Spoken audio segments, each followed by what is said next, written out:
everyone. Hi, Pia. Hi, Layne. Welcome, everyone. Welcome to Roma to Sonoma, where we talk about the wine in both California and Italy, and we go into all of the vibrant future and the rich history of these regions. And I am a wine journalist based in Sonoma. And I am a sommelier based here in Rome. Yes, and today we have a really fun topic that everyone has been asking for. So we thought we would give it to you. And we have an expert linguist here with Pia, let me tell you. The level of Italian that she speaks, and she's British born, and she's lived in Italy for many years now. I don't know how many, 20 years? No, not 20. So consecutively, I think we're at 15 years. Okay, well, a long time. But still, let me tell you, for those of you who have ever learned a second language, it's a lifelong process. And it's very hard to become anything close to like mother tongue in a second language, especially learning it as an adult. And that's mainly, I did hear this one time, you can't ever get rid of the accent. If you learn after the age of like 12, you're always going to have that accent. Pia does I've not. heard that too. Pia does not have an accent. And I know that because we go places together and Italians think she's Italian.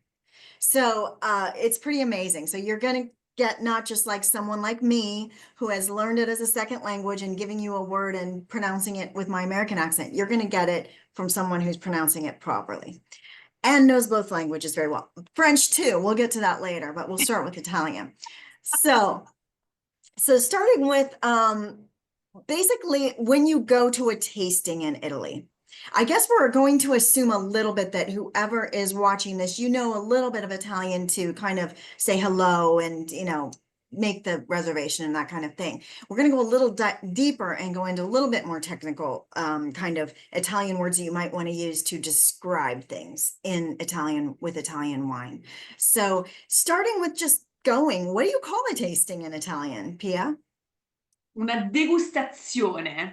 So let me start Degustazione. by saying I'm just incredibly flattered by your It's true. introduction. It's all And true. I'm really not sure it's deserved, but thank you. And yeah, I have lived in Italy for a long time, and I'm also married to an Italian, and I think that does help because you have to eat. If your partner's Italian, I feel like you have to speak Italian all the time. And it means you dream in Italian, you wake up in Italian, you go to, it's the whole Yeah, day. it definitely helps. But again, I have to just re-emphasize the fact that also the accent. It is the Yeah. accent too. That is so important. If you're ever learning another language, it is so key to learn pronunciation and really try to focus on that.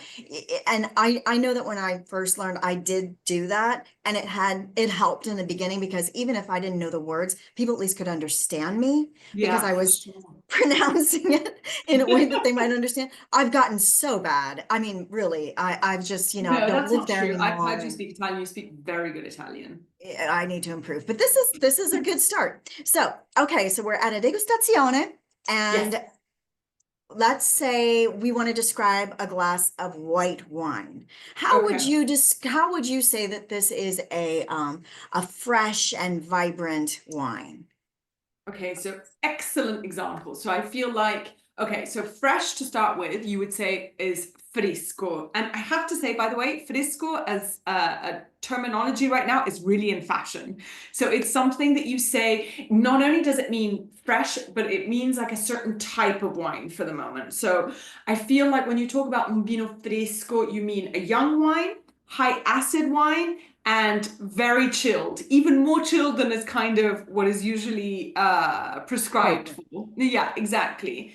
And they tend to be lighter bodied, so it's these very summer type wines, Yeah, right? So yeah. think of, yeah, basically fresco giovane. Giovane means young. I'm trying to think what other wine. So then we can go into kind of aromas for describing the wine, right? Yeah, So yeah. if you're smelling the wine, right, those kind of olfactic descriptive words, you would look at, for example, like a fruit forward wine would be fruttato, okay? And instead, like some floral aromas would be more floreale, un vino con aromi floreali. And then obviously there's a different type of fruit you're using to explain the wine, right? So if you're trying to say like it's got that kind of fresh like green apple, mela verde, for example, I'm trying to think of other very like Italian-y words that you would need. Oh, sorry. So obviously one of the things that you're going to go for first of all is to talk about like the body of the wine, right? So il corpo del vino. And here you would have like a corpo leggero, which is a light-bodied wine, medio corpo, which is a medium-bodied wine, and then you actually, if you want to talk about like a well-structured wine, it's un vino strutturato, and that would be a full-bodied wine. Structured wine. I think one thing that's really interesting, almost all the words that you've said, except for green apple, probably, are very close to the English word. So Absolutely. if you see them, if you just think like the word floral, floreale, it kind of Yeah, goes exactly. together. You know, it makes sense. And even structured, strutturato. Is it, how do you say it? Strutturato. Strutturato. Yeah, exactly, exactly. And then tannins, obviously, if you're reds, is tannini. So this is where I think these are quite important words. So you have tannini morbidi, which is soft tannins, right? Morbido is the word to say soft, which means soft tannins. Uh, Tannini acerbi, and this is more qualifier of the type of tannins. So you're going a bit further, but it's like it's if they're immature. So it's when you're drinking a wine that's maybe too young to be drunk, and it should have aged more, you know. So What those is tannins. that word in English? Acerbe. Acerbi means immature, like not what is the I know what you're word? trying to say. It's like not right. What's the word for Not not right? ripe, not ripe, exactly. Okay. Unripe. Unripe. Yeah, yeah, Yeah. absolutely. Unripe, that's what it means. Um, and it's an important word because it's something that if you go to a tasting and you're like, ooh, these are, these tannins are really like unripe. At least you can kind of, it gives you something about not the quality so much, but the stage at which you're tasting the wine, right? And then vellutati, tannini vellutati means like velvety, right? So it's Mhm. that kind of, oh God. Yeah, I think you say velvety in English, don't you? Velvety. Yeah, you can say Yeah, that. A velvet yeah, yeah. texture. Yeah. And then Like ruvidi is rough. So rough tannins would be kind of ruvidi. And again, those can be, both because they're immature for other reasons as well. Maybe they're just, it's not a great quality of wine. So you're getting the tannins that affect your mouth in like kind of uneven and unpleasant ways. what about chewy tannins? So chewy tannins there is a great word for that, which is stucchevole. Stucchevoli. And it's like, it literally is like the chew. You're chewing it. And you can also You talk ever about not seen? just the I just thought of something. Have you ever seen that movie, Johnny Stucchini? Do you know what that Johnny is? Stecchino, Stecchino. Stucchino. Yes, I have. It's an amazing film. So Oh, funny, so I funny. love Benigni. I really do. Um, Great. all right, so Yeah, let's and talk then about like how do you say dry? Like a dry wine. vino secco. Vino secco. So now let's say you're ordering, you go to a wine bar and you want to describe the wine that you want. Let's say you want a medium bodied, spicy red wine from Spain. That's literally what I asked for a few weeks back. Seriously? Yeah, so okay, so un vino rosso, red wine, medio corpo, medium bodied, spicy, speziato. Speziato, it's an important word to say. And yeah, della Spagna from Spain. Okay. All Yeah. right. And you want to order for someone else a sparkling wine that is, let's say, fruity and not too sweet. Okay, so un vino spumante, uno spumante, which is fruttato, and you said, but not too sweet, ma non Yeah. troppo dolce. Okay. Non Yeah, troppo dolce. Yeah. Not too sweet, that would be. Okay, Yeah. what if you want to order a white that is it has a bit of oak, maybe a Okay. little buttery, but it also has enough acid to balance. Oh, That's a wow. complicated one. That's a complicated one, but No, no, no. I think it's a good one. Also because I think, in this case, you could also ask for like something that's aged as well, right? So if you yes, wanted oak that yes. is aged, because then you're going to be talking about kind of tertiary aromas, right? So then you would say ha fatto legno means that it has gone through wood. And you can Okay. say ha fatto legno, ha fatto barrique. So that would be French oak, obviously, like barrique. And you can also say like cremoso. What was the thing you asked for? Like creamy but not? So, not did I say not too buttery and with acid, enough acid to balance? Sì, but with sufficient acid, con un'acidità sufficiente, it would be, Okay. right? Okay. And yeah, and when you're talking about exactly that, like aging, like you want a wine that's aged, you could say something like, for example, con buone note terziarie, with good like tertiary notes, come cuoio is leather, tabacco is Wow. tobacco. Well, let me just ask this question because in English, I would never order like saying how did you just say that? Not the leather part, the part before. What did you say? With strong tertiary notes, I like would kind of never ask for strong tertiary notes. Is that something that is done in Italian? Like you would so actually it's not ask so for much. So wait, let me qualify this. I wouldn't necessarily go to a wine bar and do it, right? But if I'm going to a a tasting tasting. in a winery I'm doing a vertical tasting. So if I've got something that's, 20 years old, then, if I'm describing then the wine to the person, Right, that's right. these are the kind of words I'll use, right? So cuoio, tabacco, there's a really great one. Oh my God, what is it? It escapes me. It's a way you say, um, oh my God. Yeah, it escapes me. It's the way you say like a kind of wet animal. It's so funny. And it has a really strong connotation, but Animal, not like forest floor or wet it's leaves, not but forest floor. It's another describing expression. And I'm just trying to think what it well, I is. know we don't, as far as I know, we don't have a wet animal in English. I know I I'm don't think we trying to have remember that what it is. equivalent.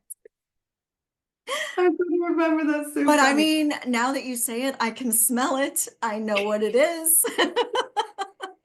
Why Exactly. don't we have a wet animal? Because, Why don't it's, we have a wet animal? Exactly.